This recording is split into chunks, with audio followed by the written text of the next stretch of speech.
All right, in this video, we are going to look at question 28 that we did not have time to do in class and that I asked you to do on your own. As always, please do try to figure this out before we go to the answer, but let's read them. So lithium iodide has a lattice energy of negative 7.3 times 10 to the 2 kilojoules per mole. All right, so let's remind ourselves what this means. So this means, keep that on there. Thank you. This means that when lithium and iodide comes together and they form an ionic bond, that means the energy of that formation is negative 7.3 times 2 kilojoules per mole. And we have a heat of hydration of negative 793. Again, if I put this sodium iodide into water, you're going to find, you're going to make ion dipole interactions, right? So the lithium has positive charge that will interact with the oxygen of water, and the iodine has a negative charge that will interact with the partial positive hydrogen. So we are making new intermolecular forces here. And that interaction, when we make these intermolecular forces, it's negative 793 kilojoules per mole. So first off, what is the heat of solution for lithium iodide?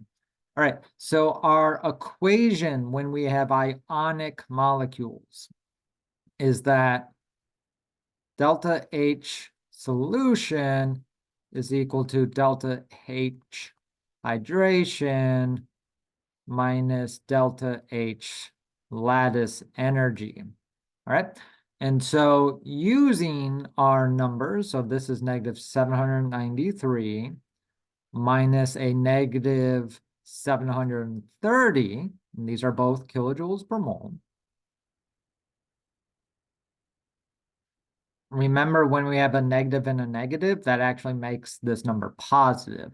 So the math is negative 793 plus 730.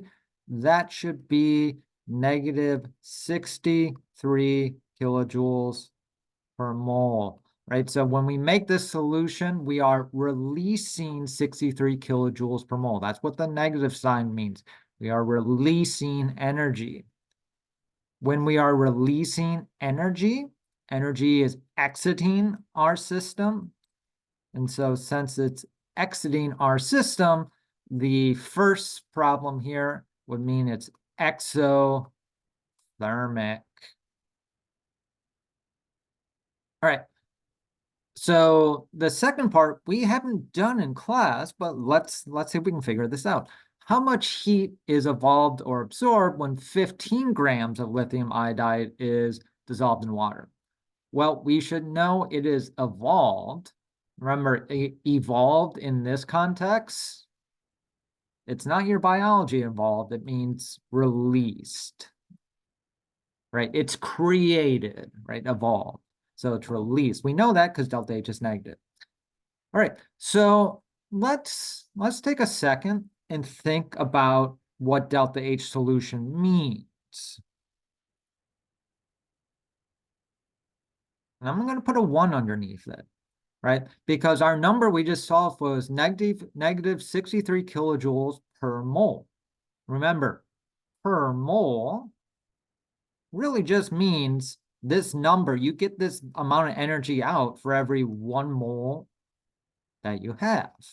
And our 1 mole is lithium iodide, because that's what we're doing. We're putting lithium iodide in water, so we get negative 63 kilojoules of energy out for every 1 mole of lithium iodide we dissolve. So here we're given a weight. We're given 15 grams. So really, what we are thinking about, or what we should be thinking about is, well, how many moles is this? And And that's easy enough to figure out. We have the molar mass. So let's convert this to moles. So we have 15 grams. There are 133.85 grams in every 1 mole of lithium iodide. So we're taking our weight, we are dividing it by our molecular weight. And I'm just busting out my calculator right now. 15 divided by 133.85. The amount of moles of lithium iodide we're trying to put in the water is 0.112065, and it's continuing on, moles of lithium iodide. All right, that's how many moles 15 grams is. Now we want to know how much energy we get out when we dissolve that many moles in water. Remember, that is what delta H solution is. It's saying how much energy we get out. So let me just move this over.